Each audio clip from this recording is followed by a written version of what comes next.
Bienvenue dans Tout Terrain. Ce soir, on va parler sport de glisse. On chausse les patins avec les Sisters Ice. Bonsoir à toutes les deux, bienvenue. Bonsoir, merci. Cynthia et Vicky, deux sœurs donc, multi-championnes de France de roller. Alors vous êtes plutôt originaire de la région parisienne, mais vous êtes très présente sur la Côte d'Azur. On va le voir notamment à travers vos vidéos. Alors tout d'abord, votre passion, à la fois pour le patin à glace, puis le roller, elle vous vient de votre maman, je crois. Oui, c'est bien ça, oui. Oui, notre maman était déjà patineuse avant nous. Elle a participé à de nombreux championnats de France en catégorie couple. Elle était 3 fois championne de France en couple et elle a été championne des Alpes en solo. Et elle nous a transmis sa passion. Elle vous l'a transmis de quelle façon? Elle vous faisait patiner, elle vous emmenait sur ses compétitions? Exactement, elle nous emmenait tout d'abord à ses entraînements, puis lorsqu'elle donnait cours, on avait aussi des difficultés à trouver quelqu'un pour nous garder, donc on était toujours présente aux côtés de maman. Voilà, puis ça s'est fait, après on a suivi les cours, on a intégré les cours et puis on s'est lancé en compétition et on a évolué toutes les deux naturellement, enfin du coup toutes les trois naturellement ensemble. Alors aujourd'hui vous formez un tandem la plupart du temps, d'ailleurs vous êtes habillés pareil ce soir, j'imagine que c'est pas un hasard. À quel moment est-ce que vous avez toujours déjà patiné et roulé à deux? On a toujours pratiqué notre sport ensemble, donc on suivait les mêmes entraînements avec notre maman. Et après, avant de vraiment former notre couple sur glace et en roller, moi j'ai pratiqué la discipline par couple avec un garçon. Donc avant Cynthia, j'ai eu un garçon avec qui je me suis entraînée. Et quand il a décidé d'arrêter la discipline, on a décidé de se lancer toutes les deux. Alors, on vous voit en ce moment à l'écran en patinage artistique, en tandem, effectivement. Alors, le patin à glace, mais c'est surtout un patin à roulette qu'on vous voit sur les réseaux sociaux. Pourquoi ce choix de vous mettre en scène comme ça sur les réseaux sociaux? Il y a plusieurs thèmes. En fait, il y a eu le thème des JO. On a voulu, nous aussi, comme notre sport n'est pas un sport olympique, y participer. Les gens aiment l'humour, le côté drôle, décalé, un peu sexy qu'on peut donner au roller. Puis parfois, finalement, le roller est juste un accessoire dans la vidéo. Donc voilà, on aime un peu ce côté original qu'on peut avoir en roller puisqu'on peut le pratiquer partout. Il y a une sensation de liberté qui est différente de la glace. Alors en ce moment, on voit à l'écran en roller façon gym tonique, mais sur Instagram notamment, on vous voit aussi dans pas mal de décors différents, un peu partout en France en fait. C'est quoi, à chaque fois que vous vous baladez quelque part, vous vous dites tiens là on va utiliser ça comme décor pour une vidéo? Oui, ça arrive. Des fois on y passe, on passe quelque part, on voyage, on se dit ah c'est bien et on revient quelques temps après. Des fois ce sont des endroits qui nous sont chers, comme la région du Sud ou encore Auxerre. On a fait une série de vidéos sur Auxerre. Souvent ça arrive comme ça, ou encore Los Angeles, puisque nous sommes allés à Los Angeles aussi. Alors là, par exemple, on vous voit, je pense que c'est dans le sud de la France, il y a des palmiers, voilà. Alors on vous voit plus, d'ailleurs, mais où est-ce que ça se trouvait exactement? Alors là, sur cette... la précédente? Oui, la précédente, on était à Los Angeles. Ah, Los Angeles, ça aurait pu être la Côte d'Azur. Hein. On y reviendra, on fera une spéciale promenade des Anglais. Qu'est-ce que vous avez tourné ici, chez nous? Là, sur le sud de la France, on a fait essentiellement beaucoup de shows, aussi bien sur glace qu'en roller, Mandelieu-la-Poule, Aigues-Mortes, Cannes, un peu plus loin Marseille, Antibes, et beaucoup de compétitions de roller. Et là, on est en train de prévoir du coup les futures vidéos du sud.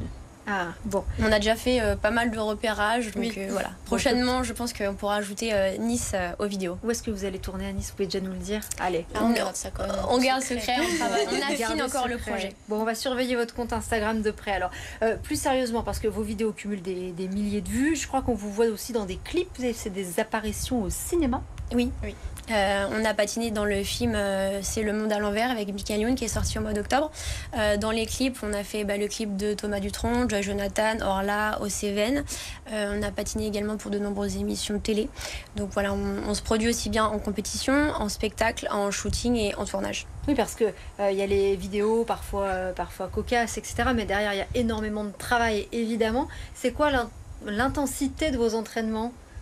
On est sur environ 4 ou 5 heures par jour. Parce qu'il faut savoir qu'on fait non seulement notre pratique spécifique en roller et sur glace, mais aussi on fait une pratique en dehors où il y a de la préparation physique et tout ce qui est stretching et préparation mentale. Donc vous avez quand même pris le temps de venir nous voir. Vos prochaines échéances en termes de compétition, quelles sont-elles? Février. Compétition pour se qualifier pour les championnats de France. Oui. Donc voilà, février. En novembre, on on parle bien des championnats de France. De roller, oui. En novembre, on a fait un stage international en Italie et on prépare aussi les prochaines compétitions internationales de roller. Alors, par contre, je crois qu'il y a vous avez eu très peu d'occasions de patiner ensemble en compétition, hein. Alors, on est vice-championne de France par couple sur glace en 2015.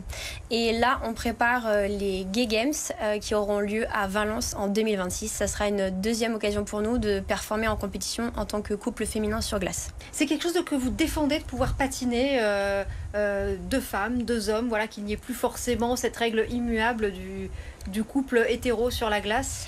Nous, on est plutôt dans une dynamique de tout partager entre sœurs, en fait. On aime tout faire à deux et c'est naturel. On ne s'est même pas posé ce type de questions. C'est depuis l'enfance, en fait, on patine ensemble et il y a eu une dimension de jeu et aujourd'hui, c'est professionnel. Donc voilà, c'est vraiment côté fratrie, côté sport, échange.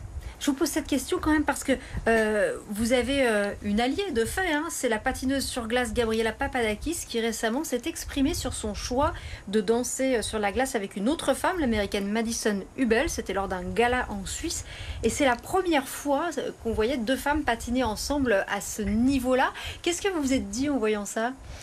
Alors, ça vous a fait plaisir ou pas ? Oui, c'est la première fois peut-être à ce niveau-là, mais du coup, c'est pas la première fois parce que nous, on est là et on existe depuis 2014 avec notre titre de vice-championne de France en 2015. Et il faut pas oublier notamment qu'il y a une compétition qui s'appelle les Gay Games qui a été créée en 82. Et le patinage a été ajouté à cette compétition par Laura Moore en 94 qui permet de patiner en compétition, donc dans cette compétition des Gay Games, avec des personnes de même sexe en couple. Donc ça existe depuis de plusieurs années. Aujourd'hui, c'est plus médiatisé parce qu'on surfe une tendance haute, mais voilà, ça s'inscrit dans notre dynamique qu'on a lancée, c'est super et elles vont faire quelque chose de très très bien et on les encourage. Voilà, en tout cas c'est une nouvelle ambassadrice sur cette question-là. Vous trouvez aussi que comme elle, il était peut-être nécessaire de, entre guillemets, dépoussiérer un peu la discipline du patinage artistique en particulier ou pas ? Nous on la dépoussière d'une manière un peu différente. Déjà. Oui, voilà, c'est ça, à travers notamment les vidéos, quand on ouvre le côté un peu original, drôle, humoristique, on enlève un peu le côté académique que peut avoir le patinage sur glace. Donc voilà, on fait déjà un travail sur le terrain. À notre manière. Et voilà, on le fait, voilà. Dites-moi ça un petit peu plus, comment vous préparez pour ces Gay Games ? Ce sera en Espagne. Oui, sur glace. Sur glace. Comment ça se passe ? C'est une chorégraphie à deux ? Est-ce que vous pouvez nous en dire un peu plus ? Bien sûr, déjà on va se mettre à choisir, on a choisi des musiques, oui. On va déjà voir des idées, travailler au sol, parce que des fois on fait du travail au sol. On va aussi travailler nos éléments techniques en séparé, donc tout ce qui est saut et pirouette, et ensuite on va s'assembler pour tout ce qui est portée, pirouette et saut lancé. Et là, du coup, on va pouvoir combiner tout ça et les mettre sur la musique qu'on aura choisie pour 2026. Voilà, pour cette prochaine échéance sportive. Et puis, bien sûr, on va vous croiser dans les rues de Nice bientôt. Oui. Tourner de nouvelles vidéos à roller. On a hâte de vous retrouver. Merci beaucoup à toutes les deux, Cynthia et Vicky, les Sisters Ice, qu'on trouve donc sur la glace, mais aussi dans nos rues avec vos vidéos. Merci à toutes les deux. On passe à la Merci pour l'invitation.